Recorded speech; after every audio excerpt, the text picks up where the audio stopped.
What's going on, guys? Zach from iTrendz here, bringing you guys a trade recap from today. We hit CRM for 168%. It was a banger. It was really, really awesome. So we're going to get into the trading recap now.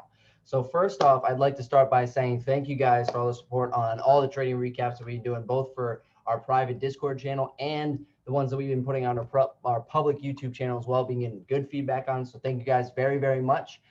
Please, we're always open to feedback, so please leave it down in the comment section below. And of course, give this video a thumbs up. And if you really like it, subscribe to us as well, because we're a little new here and we could use the subscription. Thank you very much. We appreciate it. So today, we're going to be talking about CRM. Really, though, we talked about CRM, I believe, twice on the channel before this. So if you happen to see it, this was a planned trade for about 5 days now, where I've been looking at this trade, watching and waiting for it to fail this 170 level, because it was going to be a big, big break. So let's get into it. So we're on the 1 hour time frame here. And as you can see, we've got lower highs, right? On the longer time frame, right? We want to zoom out and then zoom in, right? So if we zoom out first, we've got lower highs, lower highs, lower highs, lower highs. So this is obviously in a bearish trend. So we don't want to be looking to buy things at demand in a bear trend. We want to be looking to short things in supply. So what I'm talking about here is the fact that we're looking for short setups. We're not necessarily looking for long setups. There are some good long setups periodically in the stock, but more so looking for those short setups. So let's zoom in here to the most recent week. As you can see, I believe, like I said, we posted it on our Sunday watch list. I was looking at it on Sunday, so it should have been in that watch list. I know we talked about it inside of our Discord channel, which we host market lives, market preps live every single week, 2 times a week on Sunday and Wednesday. So feel free to join in the link in description or using the link in description to our Discord community. So let's take a look at this trade. So we've got this nice push up on the stock, right? Higher low, higher low, higher low, bounce off this demand zone. And then we pushed into this new consolidation zone. So I was watching it over in this area because I knew that with QQQ, NASDAQ looking really weak, CRM wasn't going to stay up this high very long. So I was watching this 170 level that had developed as a new demand zone earlier in the week. And it eventually pushed away from it. So I was still watching it and still watching it. I had my alerts set and everything. Obviously, those alerts got triggered today, and that allowed us to get that 168% banger. But with that being said, it is very important to set alerts so you can remember to monitor your trades. So let's get into this, right? We got our demand zone here, right, in our lower demand zone. So looking at the time of the trade before all this movement today occurred, you're looking at this, and as soon as it breaks this demand zone, it really doesn't have any areas of support until this 164 to 163.37 demand zone. Yeah, you have a little bit of support around this 168 area. As you can see, we actually retraced back up and rejected it after our big pullback, but we traded through it like butter, and I'll show you exactly why I didn't even worry about that 168 zone as we approached it in a second here. So we were looking, we were opening the market, and honestly, I'll show you in a second, I wasn't even really looking at CRM. It was one of my planned trades, but when it's a planned trade and it doesn't occur, within a few days, the alerts are still there. If the alerts haven't been set up, I'm just waiting for the trade to occur, waiting for that setup to occur, waiting for it to break that level that I previously wanted it to break that level. I'm not adjusting my mindset on it. If it hasn't broken it, I'm waiting and I'm waiting and waiting, patiently waiting to snipe that opportunity and get the big bucks. So my alert, we can just set it here. We're going to have to set it as an above just so it can stay there. But my alert was exactly as so. It was underneath this 170.80-ish level, waiting for it to break, right? So as you can see, right, just trailing back, right, we based above this demand zone here for a few days and traded down to it. And I actually looked at it yesterday at the end of the day, and I was like, wow, we touched off that demand again, bounced right off of it. And I'm like, okay, maybe I could play it just short term above this 177. Not my favorite trade. I'm really not keen on playing upside here where we're at in the market, this close to CPI and everything. That's obviously coming out tomorrow at 8:30 in the morning, or it already came out depending on what time you're watching this. But above this 177, I said to myself, okay, I'll watch this. If we can break it, retest and confirm, maybe I'll trade it up to this next resistance area at 180.66. I was like, you know what? I'm really going to wait for this 170.80 break. I know it's going to be a big break when it happens. I have my confluence in QQQ to go along with it. It's going to be a great trade. So I'm just waiting. I'm just patiently waiting, trying to snipe the trade, right? So we came down really close yesterday, bounced off of it, And then today we're opening up. Let's drop down on a time frame. We were opening up and we actually came down and broke below 170.8, and it actually triggered my alert. It wasn't even on my watch list. I only had 3 trades on my watch list this morning: Boeing, Shopify, and Amazon. None of those are CRM, so I didn't even look at the stock. But again, my alerts were already set there because they hadn't triggered yet, right? And so as soon as it triggered, I checked it. I was like, oh yeah, CRM. I was looking at that on Sunday, or actually it was last Wednesday, excuse me. I was looking at it last Wednesday. It broke down through. It had already fallen down a considerable bit though. So I was like, you know what? Okay. I was like, I'm going to wait for it to bounce. I'm going to reset my alert. So I reset my alert. I'm going to wait for it to re-break. On the re-break, I'll get it. I'll watch it here.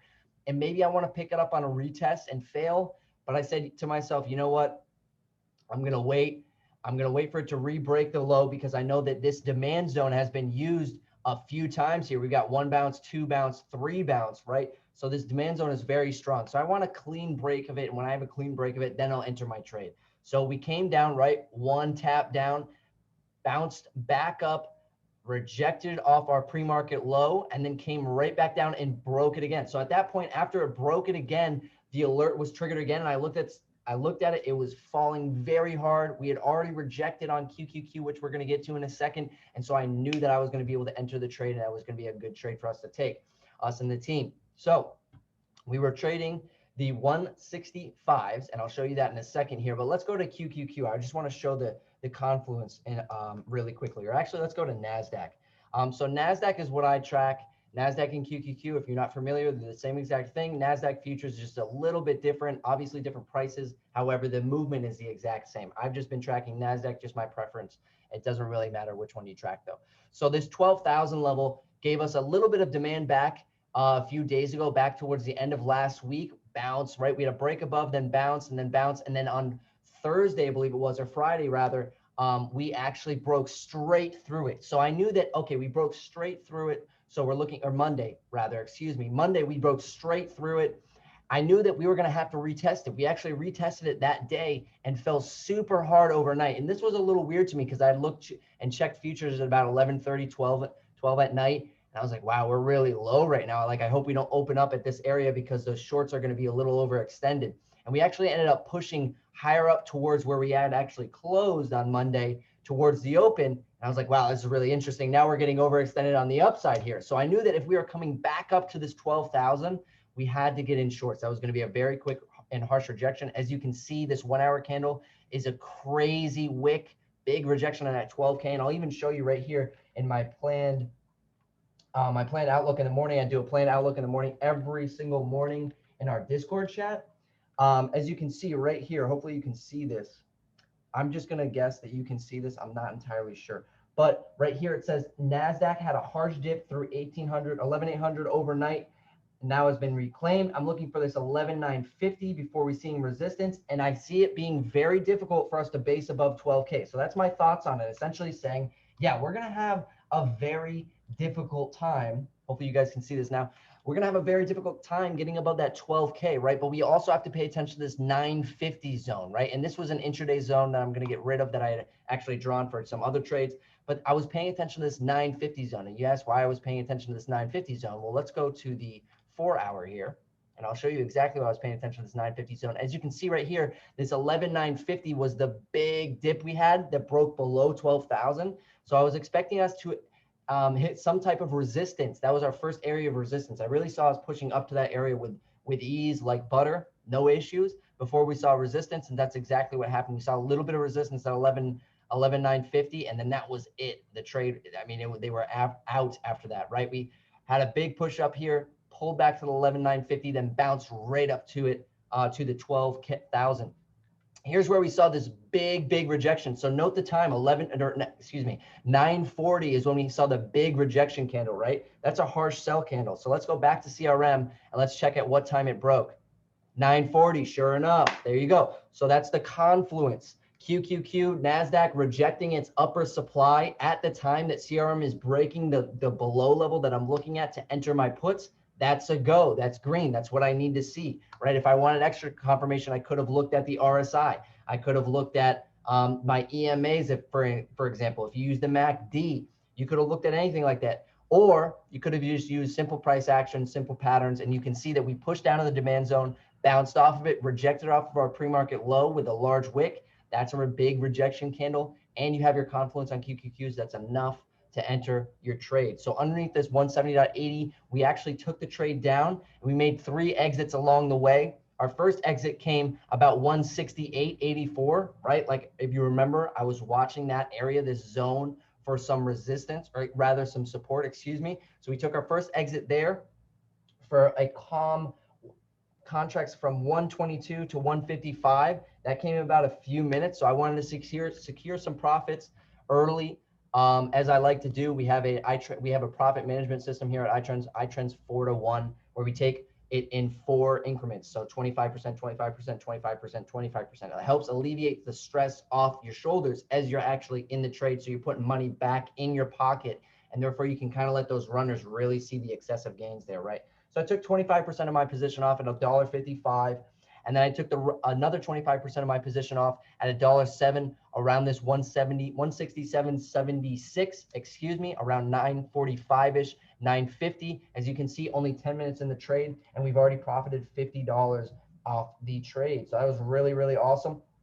Our next cut here, I'm actually just looking, came at 951, another 25% at 2.1. So 951 would have been in this candle right here at this 167.50-ish area. And our last out was actually 3.2 for a total of 168% on the trade, where we exited down near the lower demand zone, right? Because there's realistically going to be no support in between this 170.8 and this 164.3. There's going to be a little bit in between where it's appropriate to take some profits as you're coming down, just in case you get a big reversal. However, really not looking to fully exit those runners until we tap our bottom demand zone. So we actually took the remainder of our contracts down to 3.2. It was a beautiful trade. And I want to show you guys something too here as well, using these EMAs, the 9 and the 21, which we're developing a little bit of a strategy here with the 9 and the 21 over at iTrendz. But we use the 9 as our trim EMA, right? So let's just extend this over. Sorry if it's a little, there we go.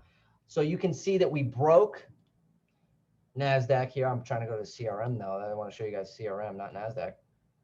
All right, here we go. So you can see, let's extend this. You can't really see it. There we go. So you can see this 9 EMAs in red. This is our trim.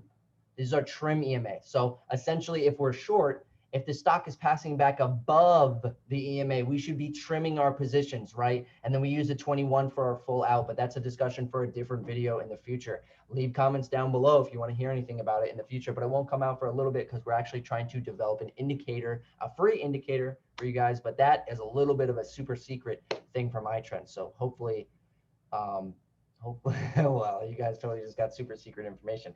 Anyway, this 9 EMA, the red EMA, you can see that it actually never broke above it, right? So your big sell candle underneath that 170.60, 170.80 area, excuse me, first is all the way underneath your 9 EMA, just riding lower and lower and lower and lower. And you realistically didn't get your trim signal until about 10:30, 10:35, where you had to hit the 9 EMA, a big rejection back down, and then eventually cross.